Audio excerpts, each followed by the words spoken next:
Pastor Diogo.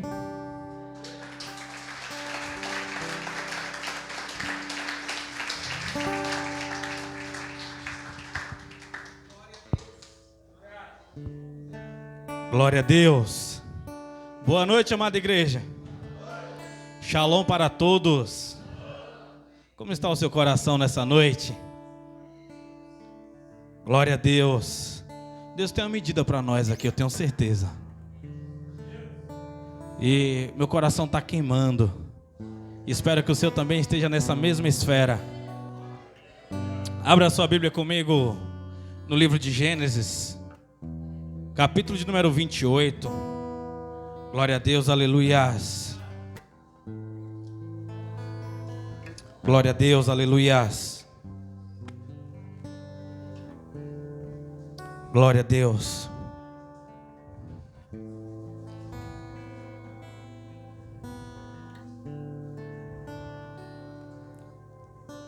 Nós estávamos no monte na sexta-feira e Deus ele derramou uma medida muito gostosa em nossos corações.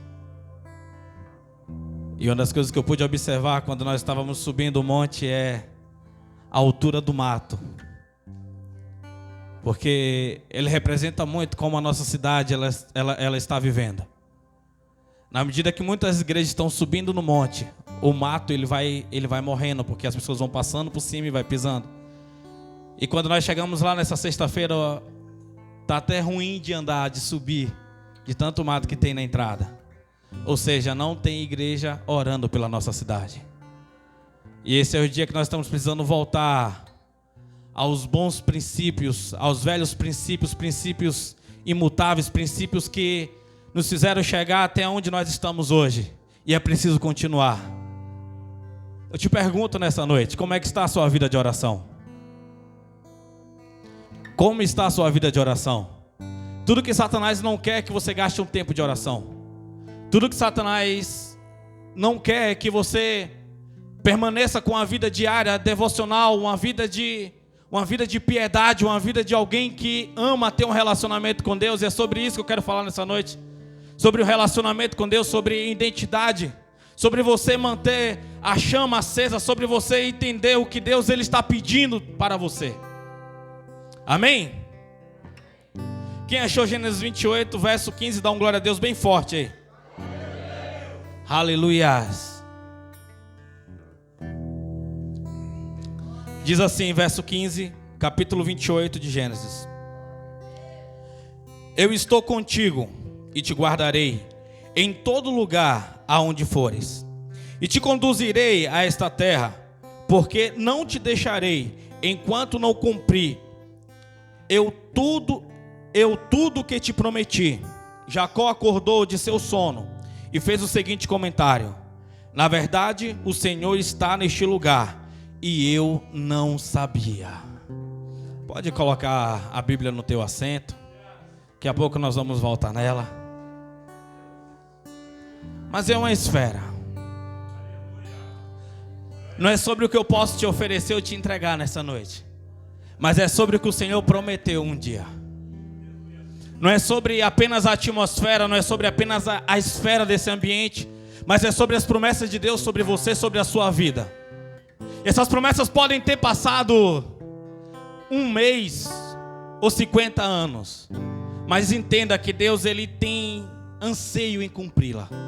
Deus tem mais vontade de cumprir as promessas na sua vida do que você mesmo tem de vivê-las, entenda isso. Deus ele está torcendo para que você entenda e ouça a voz dele. Eu quero orar com você para eu começar essa mensagem. Ora por você nesse momento. Fecha seus olhos, você que pode.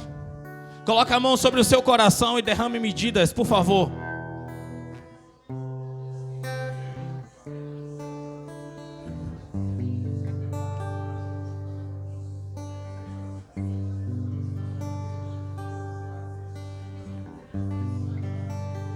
Talvez seja difícil para você se concentrar nesse momento, mas feche seus olhos, você que pode, por favor. Coloque a mão sobre o seu coração e derrame medidas.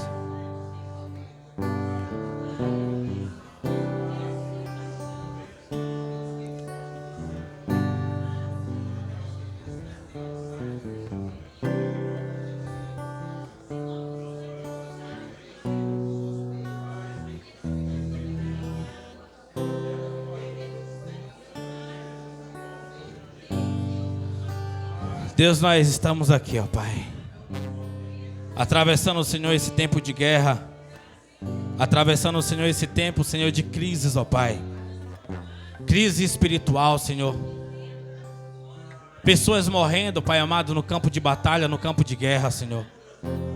E nós estamos aqui nessa noite, Senhor, para dar a devida resposta que o Senhor merece, ó Pai.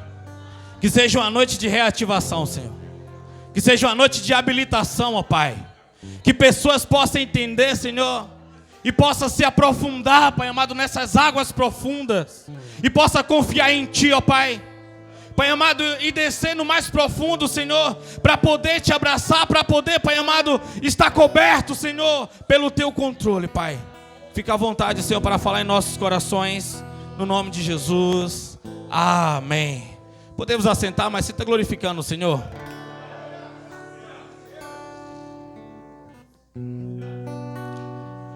Igreja, você precisa entender que a medida que Deus ele te chamou, a medida que Deus colocou no seu coração um dia, é muito maior do que qualquer problema, é muito maior do que qualquer circunstância.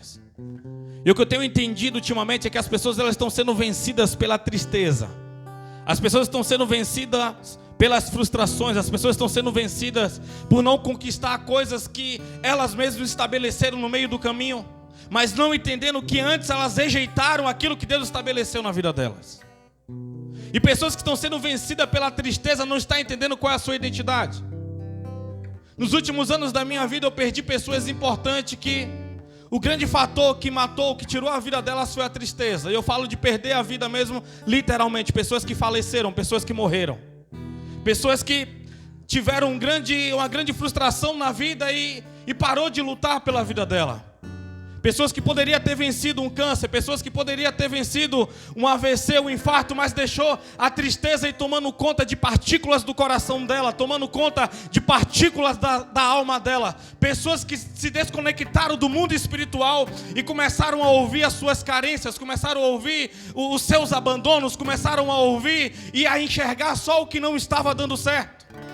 E quando nós olhamos e paramos para ver o cenário a qual Jacó ele estava inserido, era um cenário onde que ele teve que sair fugido. É um cenário onde que ele teve que comprar uma promessa de Deus. Entre parênteses agora, ele teve no mundo espiritual estava lançado, mas ele comprou no mundo físico. E ele não parou apenas nessa compra, mas ele também teve que enganar o pai dele. E agora sai alguém totalmente frustrado. Agora sai alguém com no seu coração com a ideia que ele está sendo totalmente rejeitado por Deus. Mas um belo de um dia a Bíblia diz que ele partiu para Arã. Esse partiu quer dizer que ele tomou um rumo. Esse partiu quer dizer que ele se posicionou. Eu vejo pessoas indecisas quando fala de identidade. Eu vejo pessoas que não querem se comprometer muito com o reino, não querem se comprometer muito com Deus, porque sabe o peso e o tamanho do ministério. E tudo que Satanás tem pregado ultimamente é sobre a seriedade do ministério, para que as pessoas não se envolvam, não para que elas tenham zelo, mas para que elas tenham medo. Tem alguém entendendo? Já pensou o tanto de medo que você tem do ministério ao ponto de não querer se envolver com ele? Fala com o irmão que está do seu lado. Se tem muito medo, está faltando amor. Porque a Bíblia diz que o amor lança fora todo medo. Ou seja, está faltando pessoas esses dias que estão com o coração inclinado para o reino de Deus. Pessoas que amem o reino de Deus. Pessoas que amem a missão de Cristo. Pessoas que estejam atreladas e apaixonadas por Jesus. O problema é que suas justificativas para você continuar na vida onde você está são muito boas para você. O problema é que você diz que para você organizar a sua vida está muito difícil. Você vai ter que abandonar coisas importantes.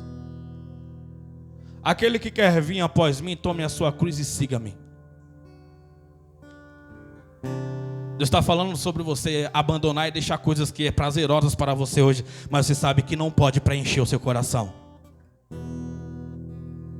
Quando você para você entender o poder que Deus nos deixou, o poder da vida eterna, o poder de estar com Cristo, o poder de viver o relacionamento de verdade. não é sobre apenas uma carga espiritual, não é sobre apenas uma responsabilidade, mas é sobre o amor, é sobre o coração estar no reino, é sobre você querer Jesus, é sobre você amar Jesus. De 0 a 10, qual é a sua dificuldade de amar Jesus esses dias? Ele diz que aquele que me ama é o que guarda os meus mandamentos. Porque amor não é emoção, não, é como se um marido falasse: eu te amo demais, meu bem, mas todo dia ele desse uma bofetada na cara da esposa dele. Não, mas eu te amo. E todo dia ele vai lá e passa a rasteira, todo dia ele deixa ela presa, não deixa ela fazer nada. Isso é amor, sim ou não? Porque amor não é lançado com palavras. Amor, ele é demonstrado com atitudes. Quando você diz que você ama a Deus, se você chegar na cadeia de alta periculosidade, de segurança máxima no Brasil, e olhar o maior homicida que é lá dentro, você falar, você ama a Deus? Ele vai dizer, claro que eu amo a Deus. Sabe por que o amor na cabeça das pessoas, ela virou apenas uma frase? Ela acha que ela não pode respeitar Deus com as palavras, mas e com as atitudes?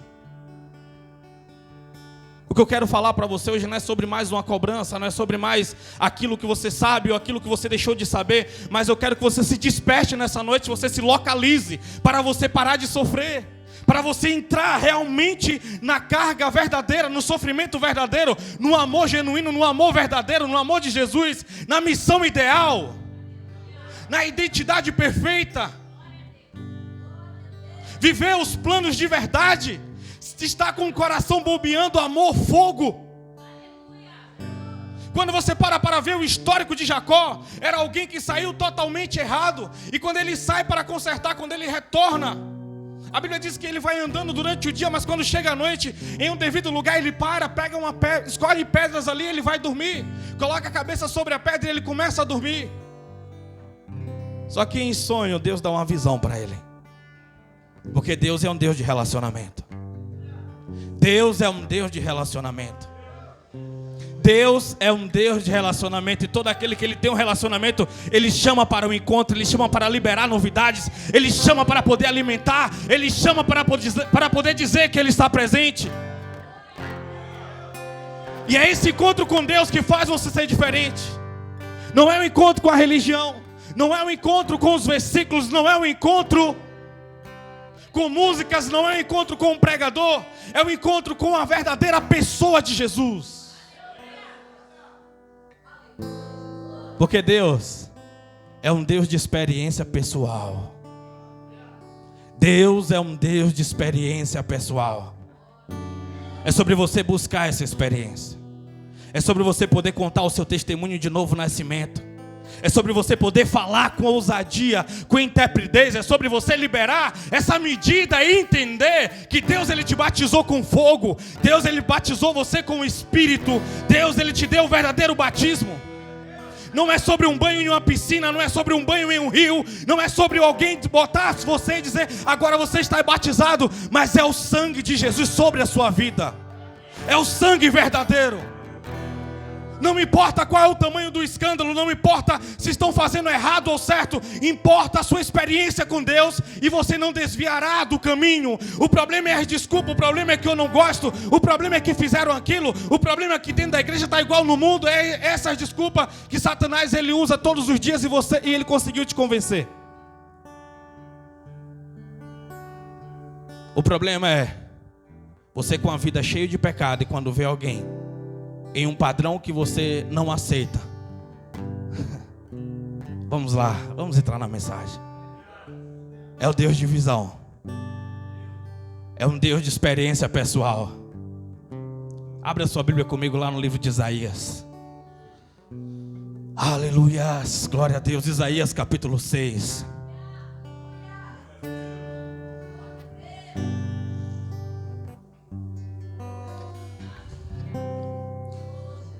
É o mesmo Deus que teve experiência com Jacó no vale de Jaboque. É o mesmo Deus que teve experiência com Abraão no Monte Moriá. É o mesmo Deus que teve experiência com Elias dentro da caverna. É o mesmo Deus que teve experiência com Josué lá no vale de Shalom. É o mesmo Deus que teve experiência com José, seja dentro da prisão, seja dentro de uma cisterna, seja morando com a família. É o mesmo Deus que teve experiência com Davi por detrás das malhadas. É o mesmo Deus que teve experiência pessoal com Paulo, quando ele ia para poder perseguir no deserto. É o mesmo Deus que teve experiência com Moisés lá no Sinai. É o mesmo Deus que teve experiência com João na ilha de Patmos. É o mesmo Deus que teve experiência com Pedro, ainda quando Pedro era um pescador. E depois uma experiência mais pessoal, quando Pedro agora já tinha o traído. Então não é sobre uma carreira que você andou com Jesus ou andou sem Jesus. É sobre a experiência que você teve com Ele. Se você não teve uma experiência com Jesus, você não passa de um religioso. E tudo que você sabe são meras informações. E o problema é que você está sossegado, está muito bem referente às experiências do hino que você sabe. Você sabe quando alguém erra uma nota, você sabe quando alguém conseguiu atingir uma nota máxima, você sabe quando alguém errou um versículo, mas você não sabe o que Deus está falando e o que Ele está revelando para o tempo de hoje. Não é sobre o seu conhecimento musical ou sobre o seu conhecimento teológico, é sobre o seu conhecimento de experiência pessoal com Jesus. É sobre você e Jesus. Não é sobre você memorizar a Bíblia toda, mas é apenas um versículo que te tocou de forma tão forte, tão poderosa, que mudou e transformou a sua vida. Você deixou que esse versículo entrasse nos seus ouvidos, entrasse no seu coração e fosse por toda a sua veia, por toda a sua alma, por todo o seu espírito. Te lavou, te curou, te sarou. E hoje você é um propagador do reino de Deus. Você está em expansão do reino. Você representa o amor, você representa o reino. Tem poder nas suas veias. Tem um macumbeiro na cidade, mas também tem um homem de Deus, tem uma mulher de Deus. Tem um feiticeiro na cidade, mas também tem um homem de Deus, tem uma mulher de Deus. O mundo tirou a Bíblia e desabilitou a Bíblia na cidade. Você também vai deixar a Bíblia ser desabilitada dentro da sua casa? Tem pregadores no púlpito dizendo que pode tudo, liberou tudo, mas dentro da sua casa também está tudo liberado?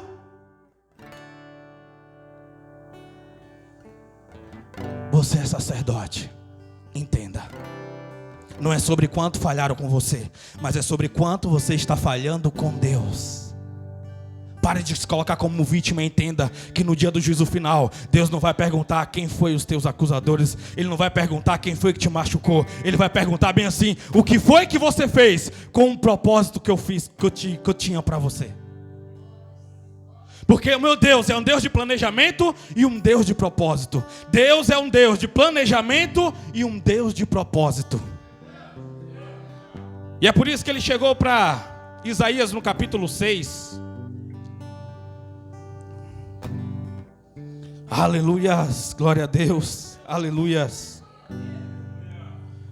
É uma noite de reativação, igreja. Diz assim no verso 1. Capítulo 6, Isaías. No ano em que faleceu o rei Uzias, eu vi o Eterno assentado sobre o trono, alto e exaltado. A orla do seu manto preenchia todo o templo. Em torno dele posicionava-se serafins. Cada um deles tinha 6 asas. 2 cobriam o rosto, 2 cobriam os pés, e com 2 voavam. E ao mesmo tempo clamavam uns aos outros: Santo, Santo, Santo é o Senhor dos exércitos. Eis que toda a terra está plena da glória do Senhor. Ao som da sua voz, os batentes das portas tremeram, e o templo ficou repleto de fumaça. Então bradei eu: ai de mim, não tenho salvação, porque sou um homem de lábios impuros, e vivo em meio de um povo de impuros lábios. Os meus olhos contemplam o Rei, o Senhor dos exércitos. E imediatamente um dos serafins voou até onde estava trazendo uma brasa viva, que havia tirado do altar com atenaz. Com ele tocou em minha boca e declarou-me: vê isto, tocou os teus lábios, e tua culpa será removida, e o teu pecado está perdoado. Amém? Sabe que esse é um Deus que dá visão. É o mesmo Deus que deu visão para Jacó. É o mesmo Deus que deu visão a todos esses profetas que eu acabei de citar. Ele agora está diante de Isaías. Está no fim de uma era, no fim de um ciclo, e entrando agora a outro ciclo. A primeira visão que Isaías tem é de um Deus sendo adorado. Independente das circunstâncias, independente da situação, dá honra e glória a Deus. Tudo que Satanás quer é entorpecer as suas veias e a sua mente e os seus olhos de pecado, para que você não tenha sabor, para que você não tenha prazer em adorar a Deus. Você tem glorificado a Deus? Pergunta para o irmão, você tem adorado a Deus? Você tem adorado a Deus de verdade?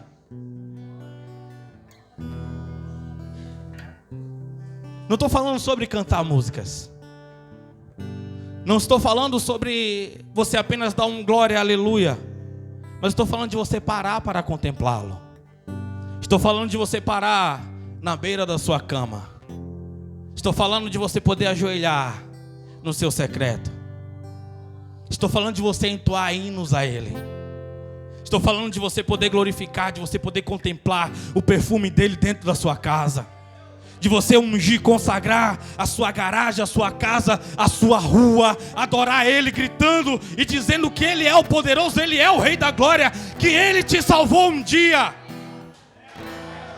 A alegria da salvação é você entender que você participa da vida eterna, porque a vida natural ela é passageira. A Bíblia compara a vida natural com a neblina, como chuva, como sombra, como uma barraca, como um fio de tecelão, como um copo de ouro, como algo trivial, como algo passageiro que logo se acabará. E você vê as pessoas focando, tirando os olhos da eternidade e focando tudo do natural.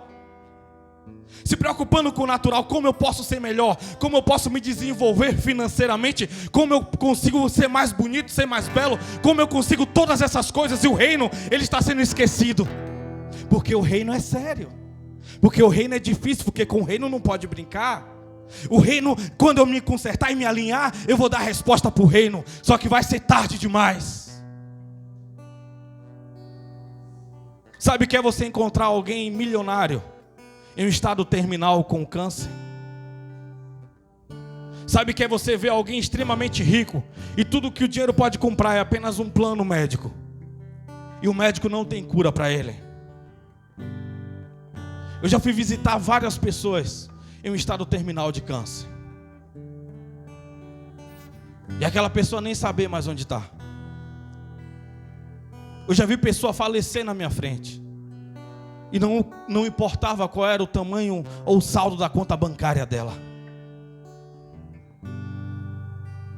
Não é sobre todas as conquistas, não é sobre os diplomas universitários, não é sobre o tanto de chaves que você tem no seu armário de carros, veículos, não é sobre as suas posses, não é sobre as suas alegrias passageiras, não é sobre quantos tijolos tem na parede da sua garagem, do seu quarto, mas é sobre a sua vida espiritual, é sobre você amar a Deus, é sobre o seu coração estar cheio, é sobre os seus olhos estar cheio, é sobre você saber que você tem a vida eterna dentro do seu coração, dentro de si, é sobre você saber que você estava morto e agora você vive, é sobre você ter uma experiência pessoal.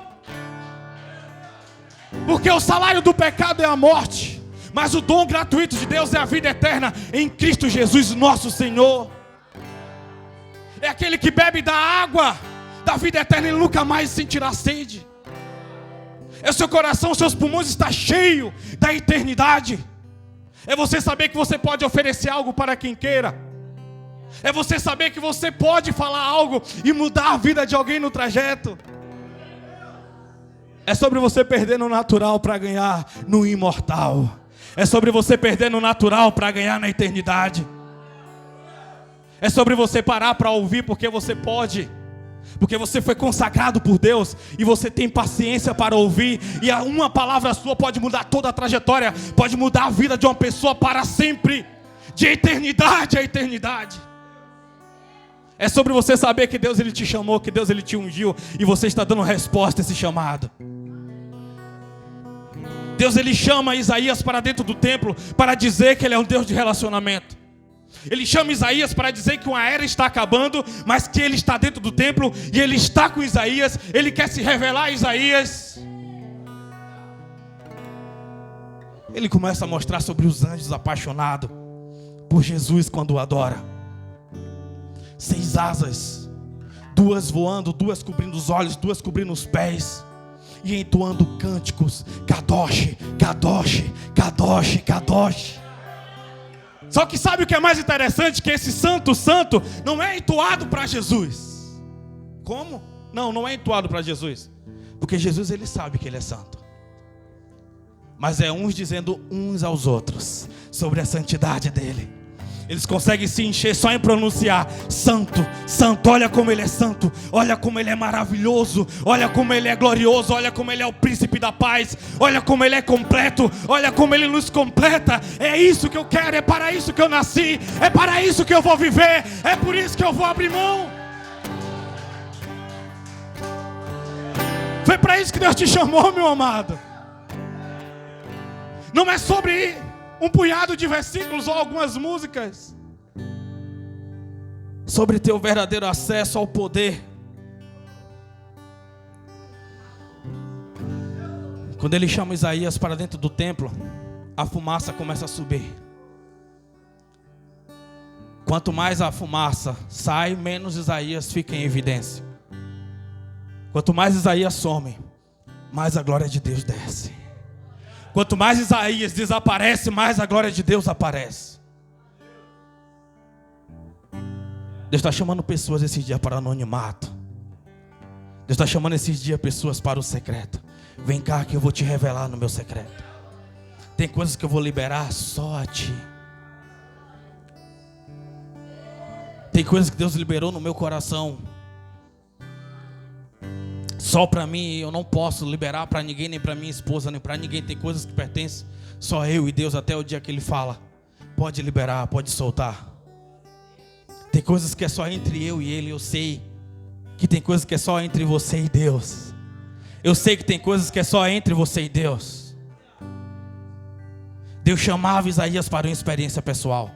Deus queria Isaías em uma experiência pessoal. Deus queria com Isaías uma experiência pessoal. Um dia eu fui pego como Isaías. Eu apaixonado, lendo, eu nunca vou cansar de contar esse testemunho. Eu apaixonado pelos livros de A.W. Tozer, eu apaixonado por Leonardo Ravenhill, apaixonado por Don Hill, apaixonado por outros escritores. Quando eu via a história de Paulo, quando eu via Paulo falando, quando eu via aqueles pregadores, o pastor Larry pregando, quando eu via dentre outros homens, o pastor Robson Baião, dentre outros, começando a falar sobre o Espírito de Deus, sobre como Jesus falava com eles, eu falava: eu quero isso também. Eu quero ter essa experiência também. Só que o reino de Deus é coisa séria. Sabe o que eu dizia? Não, deixa eu aprender um pouquinho mais. Se for isso mesmo que eu quero, aí eu me entrego. Aí Satanás fazia assim: ufa, hoje eu pensei que ele ia se entregar. Todo dia Satanás olha assim e fala: esse culto de domingo está perigoso, eu preciso tirar a atenção dela. Eu preciso tirar a atenção dele. Eu preciso mostrar alguma coisa errada aqui, para ela poder entender que todo mundo é humano, todo mundo erra e não tem ninguém melhor do que ninguém. E ela pode sair daqui com a vida dela de pecado. Ele pode sair daqui com a vida dele de pecado. Ele não precisa de confissão de fé hoje. Ele não precisa organizar a vida dele hoje. Todo dia Satanás, ele te espera ali fora. E a decisão e a resposta que você dá aqui vai declarar se você vai sair abraçado com ele ou ele como seu inimigo. Que a palavra Satanás significa inimigo. A palavra diabo significa inimigo. Só que você não pode servir a 2 senhores. Porque se você agradar um, com certeza você desagradará o outro. Satanás, ele é seu inimigo, ele é seu senhor. Você que sabe, é só você e ele. É só você e ele. É só você e ele. Isaías, ele é chamado para esse particular. Isaías, ele é convocado por Deus. Ele é chamado para mais perto por Deus. Sabe o que eu consigo entender? O ambiente que Isaías estava É como se a gente estivesse agora olhando para esse violão. David, por favor, para de tocar ele um pouquinho. É bonito esse violão, igreja, sim ou não? Pode esperar um pouco. É bonito o violão, sim ou não? Sim, o violão é bonito. Mas se ele não for tocado, ele tem alguma utilidade? Sim ou não? Não. Volta a tocar, David, faz um favor. Não importa se você é bonito.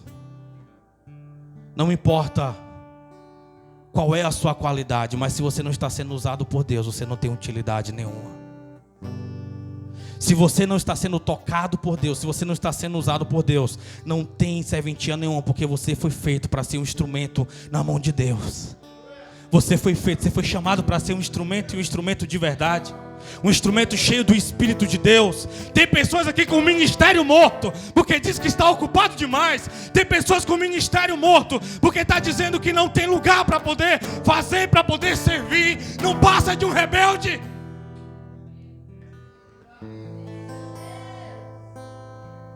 Deus está irado com algumas pessoas que um dia se comprometeu com Ele. E agora diz, eu estou cansado demais, eu já fiz muito. Jacó, ele caminhou mais de 800 quilômetros para poder organizar a vida dele. 800 quilômetros. Eu sei que a vida tem o seu tempo, eu sei que nós temos um tempo. E eu sei quantas vezes eu abro mão de propostas muito boas, porque eu quero estar aqui com vocês. Porque eu quero estar sendo um instrumento na mão de Deus. Eu sei quantas propostas eu tive que abrir mão nos meus últimos anos, seja aqui no Brasil ou fora dele. Mas eu abri mão, sabe por quê? Porque eu disse um dia que Deus podia contar comigo, que eu ia amar a minha geração. Eu ia amar as pessoas que Ele me deu para cuidar. Eu ia gastar um tempo de oração. Eu ia pregar, eu ia confrontar, eu iria falar a verdade. Pessoas podem até me odiar, mas me odiaram porque eu confrontei elas com a verdade. Pessoas podem até me odiar, mas vão me odiar porque eu confrontei elas, porque eu cobrei elas e falei o que era necessário. Porque eu disse para Deus um dia que eu nunca iria negociar com Ele a minha amizade com Ele para poder agradar um homem. Paulo disse um dia, procuro eu agora agradar os homens? Se fizesse isso, seria eu servo dos homens ou servo de Cristo? Tem alguém entendendo aqui? Fala com o irmão que está no lado aí. Deus te chamou para você se movimentar.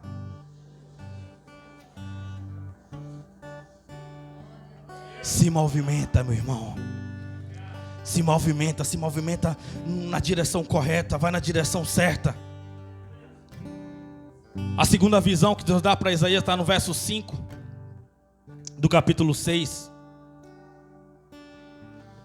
Então bradei eu: ai de mim, não tenho salvação, porquanto sou um homem de lábios impuros, e vivo no meio de um povo de impuros lábios, e os meus olhos contemplam o Rei, o Senhor dos exércitos.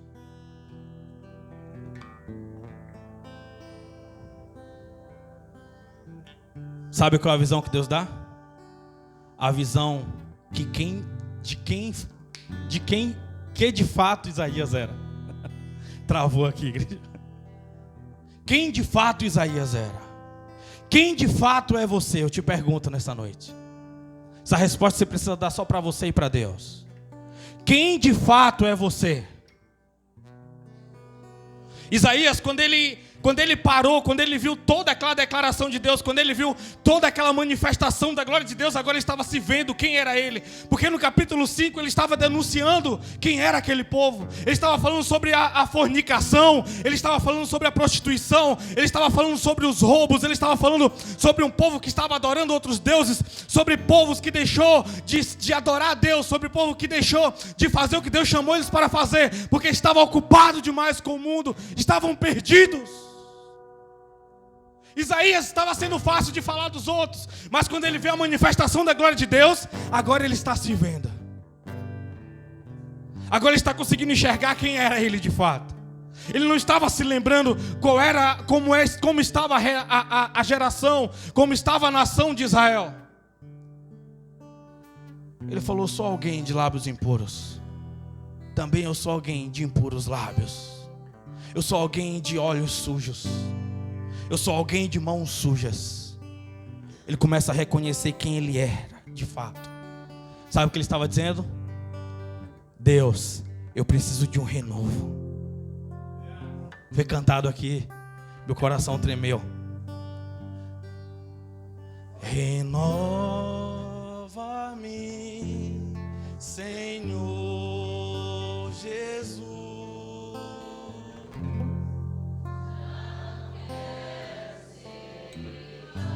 Faça dessa canção uma oração nesse momento. Renova-me, Senhor Jesus. Em mim teu coração,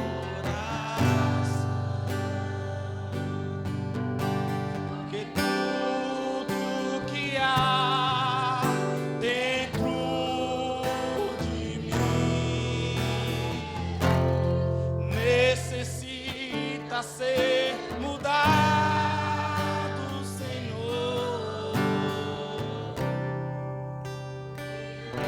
Quando ele entendeu e ele liberou toda essa medida, ele pedia um renovo em 3 esferas. Ele pedia um renovo no caráter dele, ele pedia um renovo na alma dele, e ele pedia um renovo no espírito dele. Um renovo no caráter de tudo aquilo que ele tinha sido, de tudo aquilo que ele fez um dia, de tudo aquilo que ele condenava, de tudo aquilo que ele acusava, de tudo aquilo que ele via de errado. Mas ele entendeu também: o meu caráter precisa ser mudado. O meu jeito de pensar, o meu jeito de julgar também precisa ser mudado. Porque nós não fomos feitos para julgar, nós não fomos feitos para poder atribuir cargo na vida de ninguém. Nós somos chamados para amar, nós somos chamados para perdoar. A única vez que Deus permitiu que nós julgássemos foi o Filho dele, e nós o matamos. Você matou Jesus, eu matei Jesus, nós matamos Jesus. Entenda isso. É didático, só para não esquecer. Fala: irmão, toda vez que você julga, você mata. Irmão, toda vez que você julga, você mata. Toda vez que você julga, você mata. Assassino, homicida. Nas rodinhas. Você viu lá? Eita, tá sabendo? Misericórdia. Meu Deus, né? Como se estivesse preocupado. Você viu? Você viu? Chegar a mão vriba. Mensagem, WhatsApp. Irmão, não é por nada não. Tem 1 ano que mandou a mensagem. Nem sabe como o irmão está bem, mas a fofoca é grande. O diabo é grande. Essa quente, nem o diabo está sabendo ainda. Deixa eu liberar.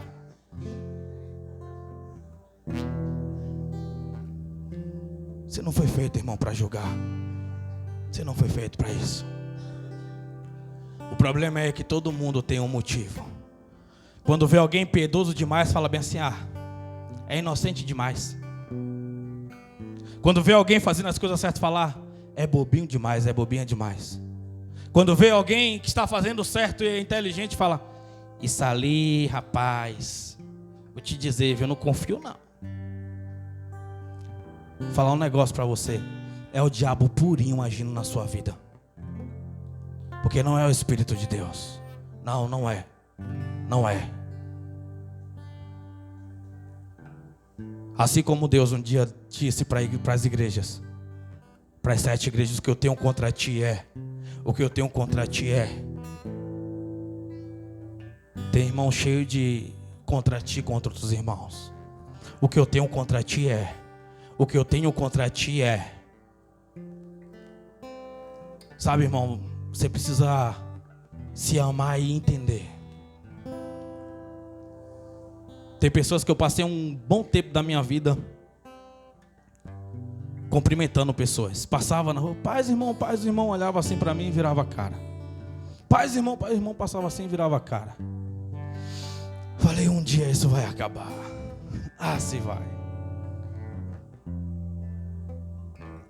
Quem eu podia, eu chamo no 190 e falo, vem aqui. O que foi que eu fiz contra ti? Que irmão fofoqueiro não gosta de ser chamado num tete a tete. Na hora de contra mim, não. Por quê? Não, porque toda vez que eu te dou paz, você não responde. Você não tem paz não, irmão? E a gente conversa, aí depois cumprimenta de novo, não responde. Agora eu aprendi. Se não tem paz, você não precisa da paz, igreja. Entenda isso. Você precisa se amar. Porque às vezes você sofre com as rejeições das pessoas. Agora olha no fundo do olho. Já sei, já tentei resolver, não quis resolver. Passa, tchau. Não precisa dar paz para ele. Sabe o que eu estou falando nessa noite? É sobre você aprender a ter paz interior dentro de si. É sobre você amadurecer nesse nível. É sobre você estar curado. Não estou falando de você virar a cara, estou falando de você estar maduro. Tem alguém aqui entendendo, igreja? Tem alguém entendendo? Você precisa amadurecer. Você precisa amadurecer e liberar amor para quem precisa amor. Você precisa gastar energia com quem precisa, com quem quer ser restaurado, com quem quer ser resgatado. Aprenda a liberar as medidas necessárias e as medidas certas para as pessoas. Tem pessoas que se você vai oferecer amor, você vai oferecer amizade, e ela não vai querer o seu amor e nem a sua amizade. Respeite ela. Dê para ela só o que ela quer, ela só quer o seu bom dia. Então dê só o seu bom dia. Ela só quer dividir esse ambiente aqui, só divida o ambiente com ela. Você quer dar amizade, quer dar amor, ela não quer. Não sofra porque ela não quer a sua amizade, o seu amor. É você estar maduro para isso. É você entender essa esfera. É você respeitar a esfera do próximo. Isaías, ele precisava se conhecer. Ele precisava desse renovo. Ele precisava entender quais medidas certas a liberar dentro do templo, quais medidas certas a liberar fora do templo. Tem alguém aqui comigo? Aleluias. Ele precisava de um caráter, ele precisava de um renovo na alma. Tem pessoas tão angustiadas, pessoas sofrendo porque ele liberou uma medida e a pessoa rejeitou aquela medida de amor. Falei, meu Deus, eu preciso desse renovo, senão eu não vou aguentar.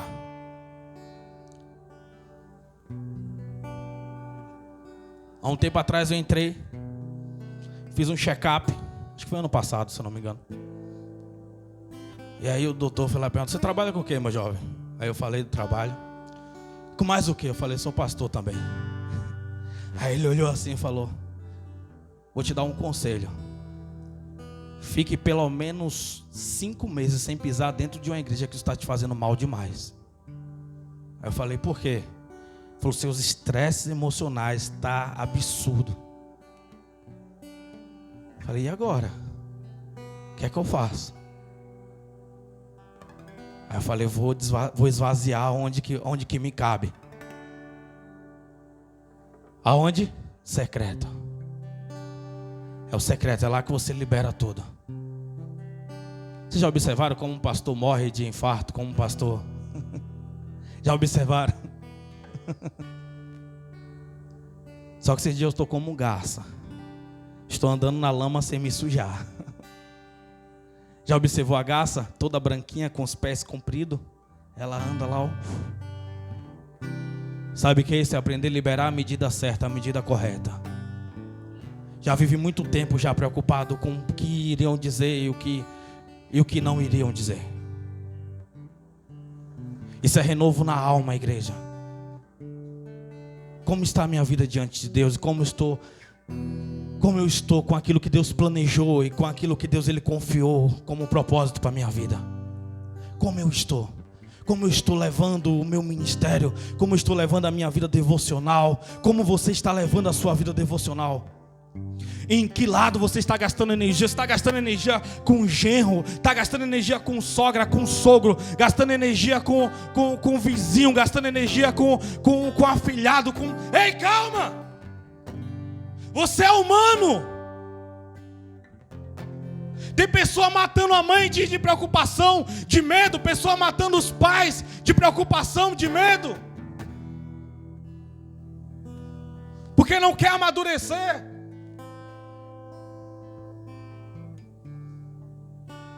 Está na hora de você ser maduro, meu irmão, minha irmã. Está na hora de você achar culpado. Está na hora de você parar de achar culpado. Está na hora de você ser homem, ser mulher. Anularam a Bíblia nas igrejas, anularam a Bíblia na cidade. Você vai anular a Bíblia também dentro da sua casa? Eu te pergunto nessa noite. Ou o pecado deixou de ser pecado dentro da sua casa?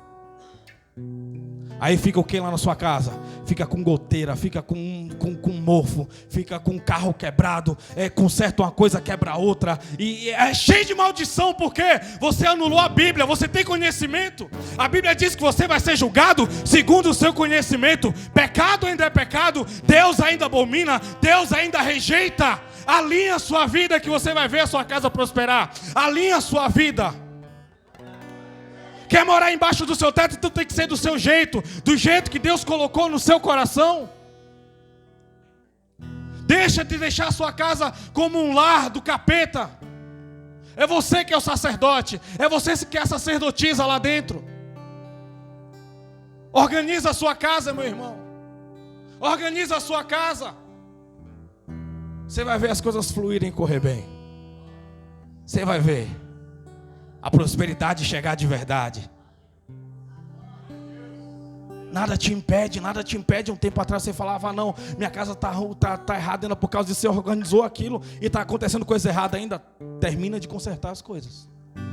Termina de organizar as coisas. Deus chama para próximo. Isaías, renova Isaías agora. Quando o anjo vai lá, pega a tenaz e cola na boca dele, os lábios dele se purificam. Sabe o que é? Deus está acendendo de novo aquela chama que estava apagada. Deus está acendendo de novo aquela chama que estava apagada. Porque tudo que Deus faz tem plano e tem propósito. Ele só recebe a terceira visão depois que ele se reconhece quem ele é de fato. Ele só recebe a terceira visão quando ele é purificado, quando é limpo, quando ele é renovado, quando ele é lavado, quando ele é purificado. Os olhos dele se abrem, ele consegue ouvir a necessidade de Deus. Para a gente encerrar, diz bem assim: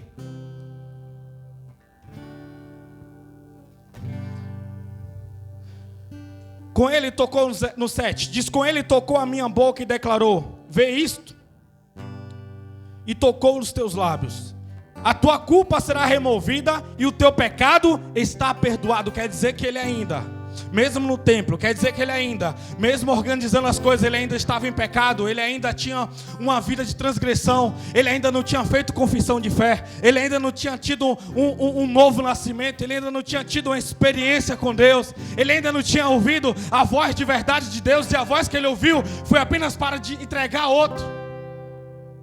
Não era a voz de organização, não era uma voz de direcionamento. Em seguida, ouvi a voz do Eterno que chamava: quem hei de enviar? Quem irá por nós?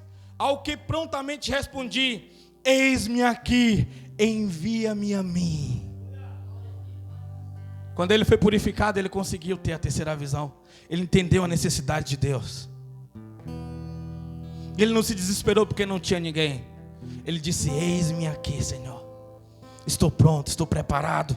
Pode me enviar, pode me mandar. Eu quero ir. Deus é um Deus de habilitação. Ele habilita pessoas. Deus é um Deus que está derramando a medida aqui para ter pessoas formadas, para ter técnicos, para ter engenheiros, para ter pessoas preparadas, capacitadas, médicos, empresários. Mas Deus também quer te usar aqui dentro. Deus também quer te usar na obra. Não é só sobre você ser usado lá fora, mas é ser usado na obra e ser usado fora dela. É ser um engenheiro cheio do Espírito, é ser um empresário cheio do Espírito de Deus, é ser um pregador, é ser um pastor cheio de Deus, cheio do Espírito Santo, para poder falar e estremecer.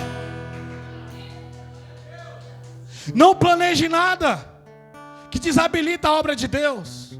Eu vou parar de fazer isso para Deus porque vou começar a fazer isso agora para mim. Você foi separado, meu irmão. Você foi separada, minha irmã. Não existe relacionamento suficiente que seja mais importante do que aquilo que Ele confiou com você.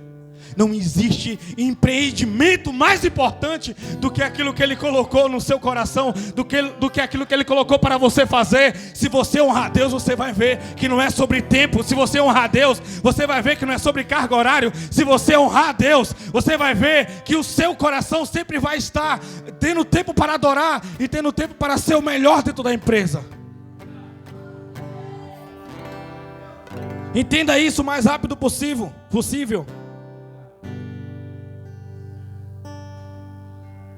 Deus, Ele vai usar todos os recursos. Você sabe de onde Deus Ele me trouxe para poder estar aqui nessa noite?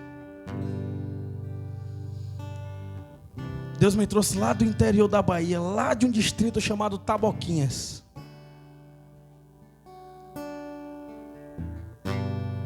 Distrito de 4 ou 6 mil pessoas, mais ou menos. De lá Ele saiu me carregando por várias cidades na Bahia, me trouxe para o Espírito Santo e me colocou aqui hoje em São Paulo. E estou continuando. Eu tenho um tempo aqui com vocês. Eu tenho uma data de validade aqui com vocês. Entenda isso. Não se esqueçam disso. Eu vou continuar. Eu preciso continuar. É necessário continuar. Não posso retroceder, não posso voltar atrás. Todas as vezes que eu olho, todas as vezes que eu observo uma possibilidade de abandono do reino de Deus, meu coração chora. Eu falo, não tem como, não posso. Às vezes fica 15, 20 dias ainda no coração ali perpetuando. Não, mas se você fizer assim, se você chamar tal, se você fizer tal, você pode ir. Mas sempre espero o sim ou o não de Deus. Sempre aguardo pelo sim ou o não de Deus. E até agora foi não. Não, eu não vou negociar com Ele. Não vou. Sabe por quê? Todos os dias eu posso bater a minha cabeça no travesseiro e entender que se Ele voltar à noite, eu estarei indo com Ele. Porque eu abri mão de coisas naturais para viver a eternidade. Sabe, todos os dias eu bato a minha cabeça no travesseiro e dou glória a Deus, porque eu terminei mais uma missão. E sabe qual é uma das minhas maiores satisfações? É quando acaba o culto de domingo. E eu sei que eu entreguei tudo aqui no altar. Eu sei que eu falei tudo. Eu sei que eu não negociei. Eu sei que eu liberei medidas de amor. Mas que no fundo pareça que foi indireta, mas que no fundo pareça que foi alguma pancada, mas foi Deus que liberou. E eu volto tranquilo, eu volto glorificando. E eu gosto de chegar em casa e glorificar a Deus por isso. Porque eu prefiro 1000 vezes estabelecer o reino. Porque um dia eu disse que eu não negociaria. Eu sentado aí, falei, Deus, se um dia eu precisando ouvir uma palavra de confronto dentro de uma igreja, e está lá o pregador, eis que eu vejo uma chave de um carro preto, um carro azul. Olha, eu vejo você passando na faculdade. Eu vejo, ele liberou para mim. Olha, meu irmão, eu vejo Deus fazendo isso, fazendo aquilo. Eu com a vida toda em pecado, lamaçal do pecado. Eu falei, Deus, eu sei que você vai fazer tudo isso. Mas o que eu preciso hoje é de um alinhamento. O que eu preciso hoje é de organizar a minha vida. E o pregador está com medo de pregar porque sabe que não vai ser convidado de novo para aquela igreja. E o pastor está com medo de pregar a verdade, porque está com medo da pessoa não voltar na outra semana. Quantas vezes eu escuto o discurso, a igreja batista é dura demais nas palavras. Nós estamos vivendo o tempo do amor. A igreja batista é assim, assado. Mas eu prefiro ter paz com Deus do que ter paz com os homens. Eu prefiro ter paz com Deus do que ter paz com os homens. Eu quero orar com vocês. Aleluias. Você que pode, se coloque de pé.